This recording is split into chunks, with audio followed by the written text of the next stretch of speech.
kasih-Mu memulihkan hidupku.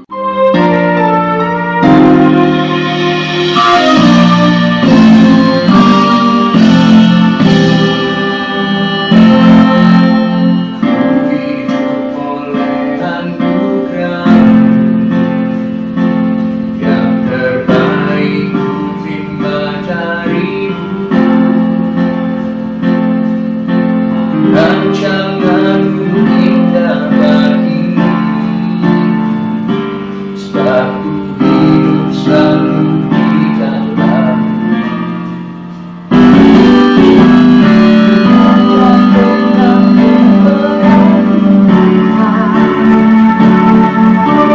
Kasih dan karya salib-Mu, Kau telah menggantikan hidup. Sebab itu ku selalu bersyukur. Kasih-Mu memulihkan hidupku, kuasa-Mu membangkitkan rohku. Darah-Mu telah tercurah bagiku, mengapa aku sempurna.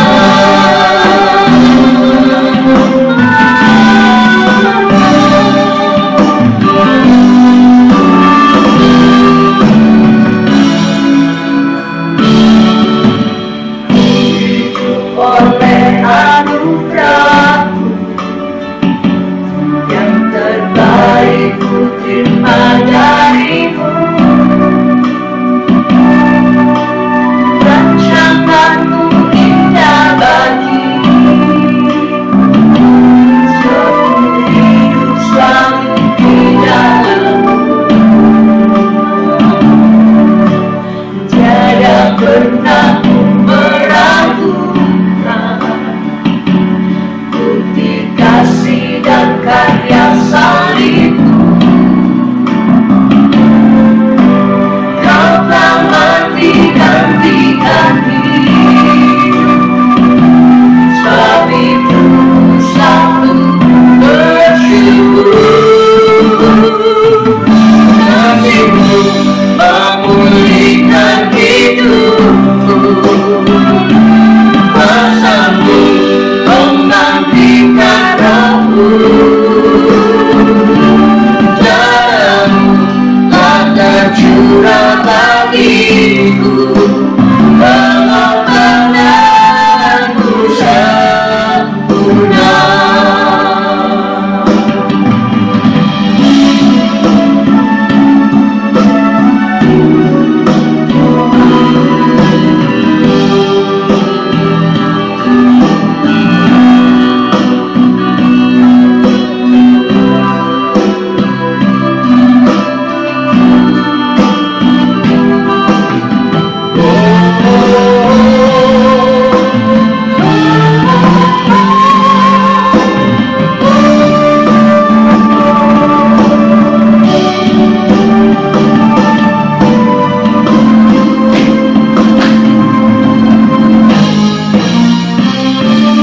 Kasih-Mu memulihkan hidupku, kuasa-Mu membangkitkan rohku. Darah-Mu telah tercurah bagiku, benar-benarku sempurna. Memulihkan hidupku, kuasa-Mu membangkitkan rohku. Darah-Mu telah tercurah bagiku, benar-benarku sempurna. Benar-benarku sempurna. Benar-benarku sempurna.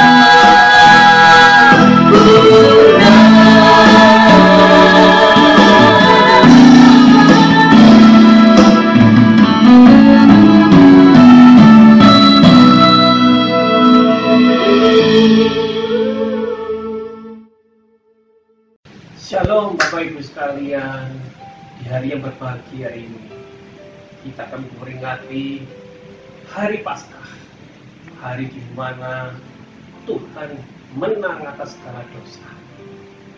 Hari ini sebenarnya harusnya kita peringati dengan cukup meriah, tapi kali ini di tahun 2020 sesuatu yang spesial. Kita peringati di rumah kita masing-masing, tapi hal tidak mempengaruhi kita, tidak mengurangi kegembiraan kita bahwa kita merayakan hari Paskah itu. Bapak Ibu Saudara sekalian, kita akan merenungkan Yohanes 11.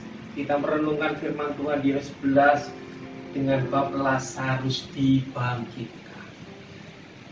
Saya akan bacakan khususnya ayat emas di ayat ke-25, di mana dikatakan, jawab Yesus, akulah kebangkitan dan hidup.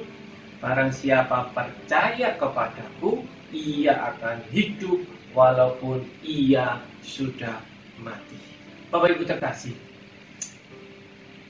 dalam bab ini diceritakan mengenai Maria, Marta yang mengalami masalah yang cukup berat, yaitu saudaranya Lazarus sakit keras dan menghadapi antara hidup dan mati. Lazarus sakit keras, kritis, dan mereka sebenarnya mengharapkan kedatangan, kehadiran Yesus.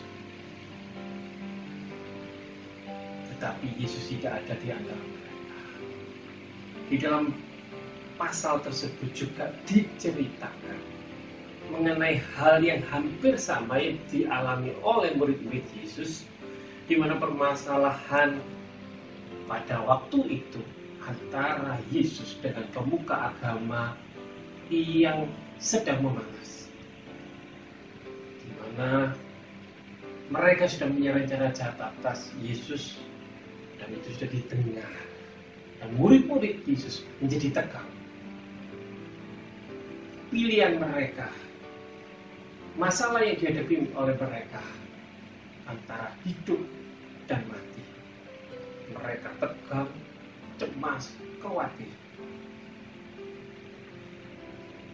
Seperti kondisi kita saat ini, dihadapkan oleh permasalahan yang belum tuntas, yaitu wabah virus corona atau COVID-19.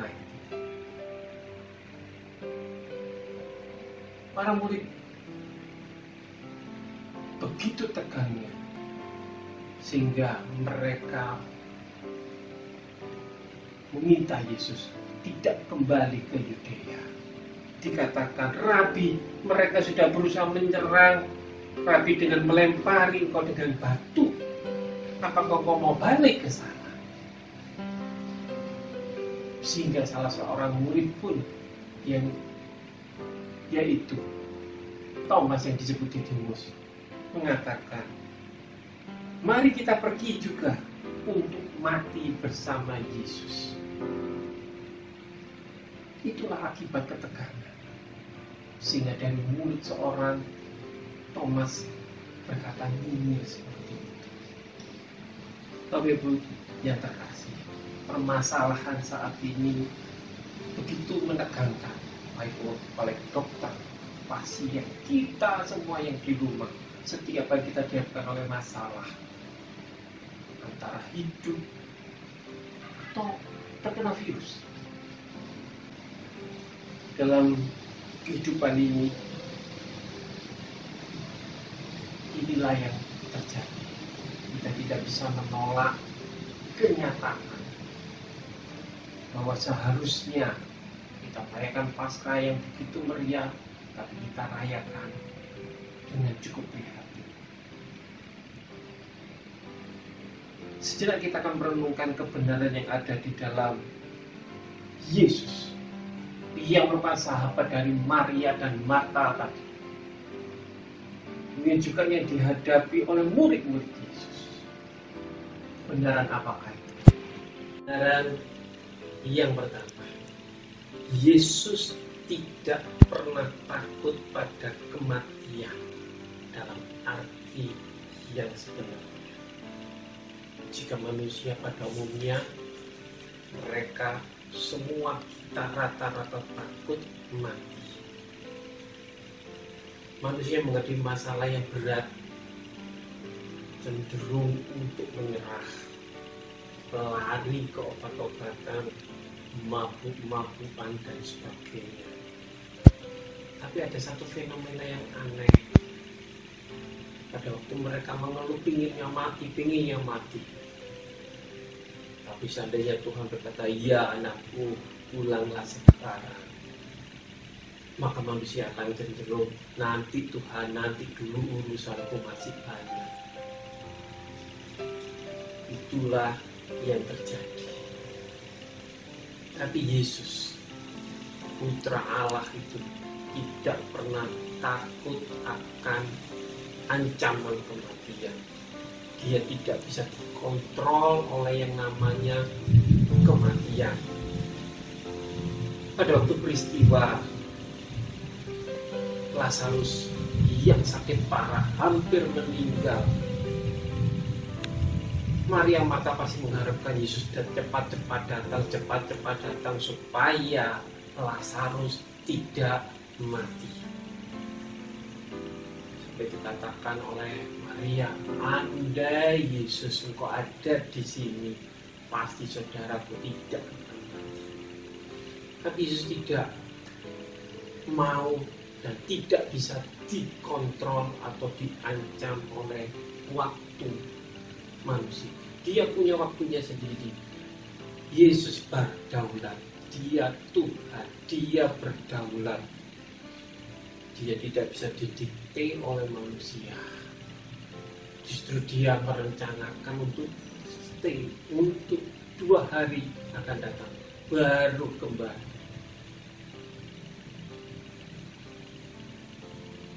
Dia berada di atas kematian. Ini juga Yesus pun tidak gentar dengan ancaman dari pemuka agama yang merencanakan hal yang jahat. Yesus tidak tunduk akan hal itu.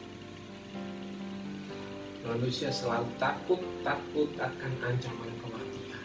Jujur saat ini seperti dengan mewabahnya virus, manusia kita selalu berusaha untuk hidup sehat, minum vitamin, yang sakit juga harus minum obat. Semuanya untuk tujuan supaya hidup, supaya memperpanjang hidup. Itulah bedanya manusia pada umumnya dengan Yesus. Maria, Marta, dan murid-murid pasti melihat bahwa ada yang beda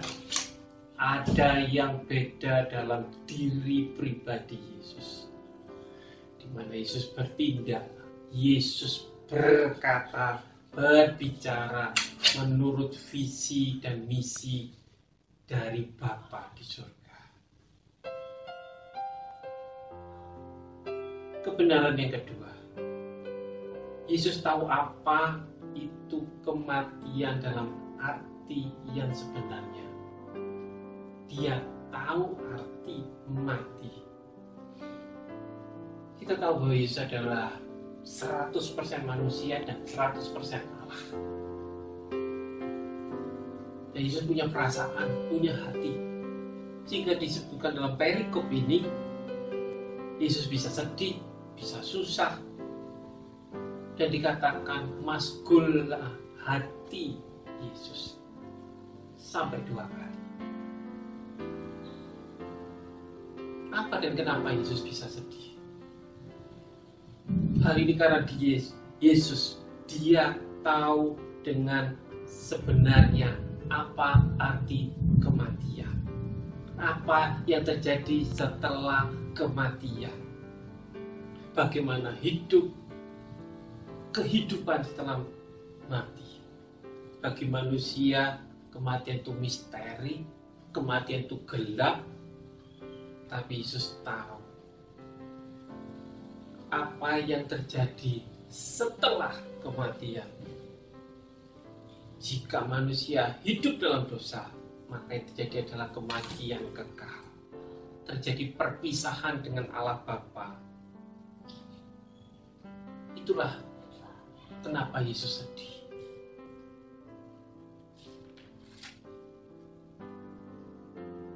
Untuk itulah Yesus datang ke dunia, bahkan rela mengosongkan diri, mati di kayu salib dengan cara yang terkutuk menurut manusia, datang untuk mengalahkan kematian. Dia tahu itu dan dia harus mengalami kematian. Dia tahu, dan Yesus turun sampai ke dalam kerajaan maut. Dia mendatangi sarang maut dan dia mengalahkannya.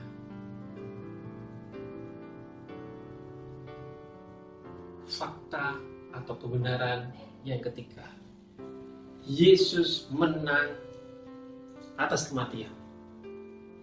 Bagi manusia, mati itu final, mati titik. Selesai, the end. Tapi bagi Yesus, mati masih koma. Lovina, masih ada kelanjutannya, yaitu dia bangkit. Ada kebangkitan. Saudara terkasih, kebangkitan Yesus membuktikan bahwa dia berkuasa atas kematian atau maut. Maut tidak berkuasa menahan Yesus dalam kuburan.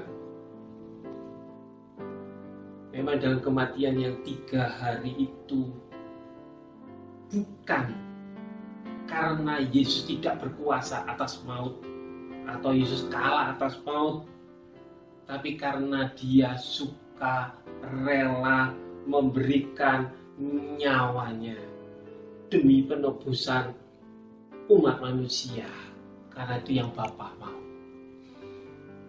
Coba kita baca Yohanes 10 ayat 17 sampai 18. Yohanes 10 17 sampai 18. Di mana dikatakan, Bapa mengasihi aku oleh karena aku memberikan nyawaku untuk menerimanya kembali, dan tidak seorang pun mengambilnya daripadaku, melainkan aku memberikannya menurut kehendakku sendiri.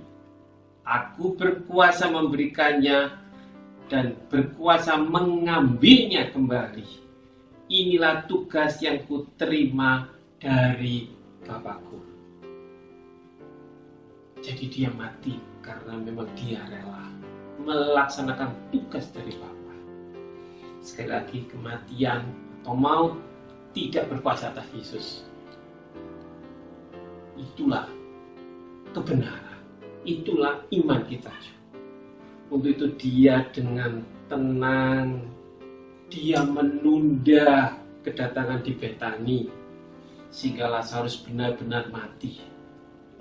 Lazarus bukan mati suri, bukan koma, benar-benar mati. Karena sudah 4 hari di dalam kubur, tapi Yesus membangkit.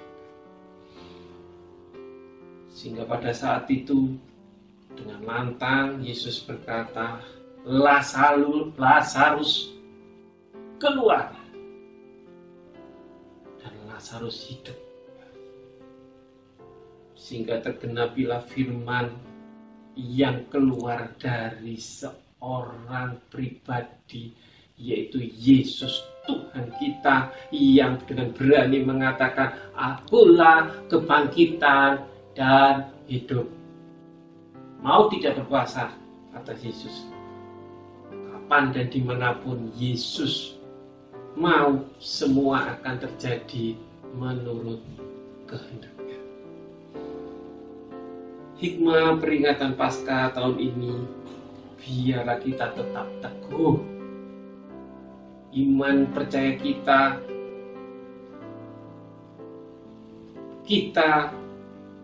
mempercayai, kita meyakini. Sekali lagi, Yesus tidak bisa dikontrol, Yesus tidak bisa diancam, Yesus tidak bisa didikte oleh namanya kematian. Dan dia tahu apa itu kematian, dan dia mati atas kehendaknya sendiri. Dan dia menang atas maut. Bapak Ibu yang terkasih, biarlah kita bangga dengan Bapa kita. Biarlah kita mengasihi Yesus yang sudah rela mengemban tugas Bapa. Bersama Dia, kita akan tenang menghadapi segala sesuatu dalam hidup ini. Fakta di depan kita, realita di depan kita, meski saat ini kita ada pada fakta atau realita ancaman virus dan lain-lain. Ingat, karena kita punya Tuhan yang sudah menang atas kematian, Tuhan yang punya kehidupan. Ingat apa yang dikatakan Rasul Paulus, orang yang mengenal Kristus akan menjadi lebih daripada orang. Biarlah kita sebagai orang percaya akan melangkah dengan tenang menghadapi kehidupan itu. Karena kita tahu bersama siapa, yaitu bersama Tuhan, di atas segala Tuhan, Raja di atas segala Tuhan, Tuhan atas kehidupan, yang sudah menang atas kematian. Jadikan Paskah sebagai momen untuk menekan egoisme kita, pribadi kita, bukannya untuk mengumbar kehebatan kita. Kita harus mencontoh Yesus yang sudah mengosongkan diri hingga rela mati di kayu salib dengan cara yang untuk manusia itu terkutuk. Itulah harus kita contoh. Bukan kita mengumbar caci maki di medsos, menghujat satu dengan yang lain. Biar kita menyenangkan hati Tuhan, bukan menyenangkan hati kita sendiri. Momen Paskah, biarlah kita meneladani Kristus, bukan untuk merusak karya salibnya, tapi menyebarkan ke sesama manusia karya salibnya itu yang menyelamatkan manusia berdosa. Pada akhirnya saya mengucapkan selamat hari Paskah. Biar kita menikmati Paskah dengan penuh sukacita, meskipun kita harus stay at home dan beribadah di rumah. Tuhan beserta kita, Immanuel. Tuhan beserta kita. Kita sama-sama berdoa. Bapa dalam surga, kami ucap syukur kalau kami boleh memperingati hari Paskah tahun ini di rumah. Kami ucap syukur Tuhan, kalau kami ada sebagaimana kami ada hari ini. Kami boleh mendengar firman Tuhan, bahwa Engkau hidup, Engkau tidak mati, Engkau berkuasa atas kematian. Engkau tidak pernah dikontrol oleh namanya kematian. Terima kasih Bapa. Itu sangat menguatkan iman kami, Tuhan. Terima kasih. Kami akan dengan tenang menghadapi kehidupan selanjutnya. Oleh karena kami tahu Tuhan beserta dengan kami. Engkau Allah kami yang hidup. Dan kami percaya proteksi-Mu, perlindungan-Mu ada di dalam setiap orang yang percaya. Kalau kami hidup, kami hidup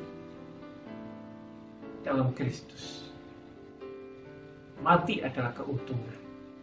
Terima kasih Bapa. Terima kasih Tuhan untuk Paskah tahun ini. Biarlah Engkau disenangkan. Dan Engkau tidak akan disalibkan oleh kelakuan-kelakuan kami.